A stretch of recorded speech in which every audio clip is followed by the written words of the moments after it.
जव्हारमध्ये आदिवासी दिनाचा जल्लोष. पारंपरिक वेशभूषेत लाखो आदिवासी बांधवांचा उत्सव. पालघर जिल्ह्यातील जव्हार तालुक्यात दरवर्षीप्रमाणे यंदाही जागतिक आदिवासी दिन मोठ्या उत्साहात आणि जल्लोषात साजरा करण्यात आला.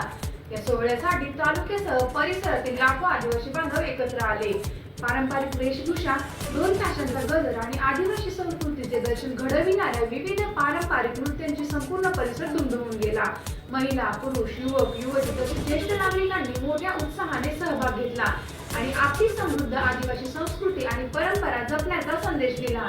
यावेळी आदिवासी समाजाचा हक्क, परंपरा, संस्कृती आणि सामाजिक एकतेचे महत्त्व अधोरेखित करण्यात आले. पारंपरिक नृत्याच्या तालावर आदिवासी बांधवांनी ठेका धरत आनंद व्यक्त केला. जव्हारमध्ये साजरा झालेल्या या उत्साहामुळे आदिवासी संस्कृतीचे अनोखे आणि आकर्षक चित्र पाहायला मिळाले. मोठ्या संख्येने नागरिक सहभागी झाल्याने संपूर्ण जव्हार परिसर उत्साहाचे वातावरण निर्माण झाले होते. टाइम्स ऑफ महाराष्ट्रसाठी जव्हार तालुका प्रतिनिधी राकेश भोये यांचा रिपोर्ट.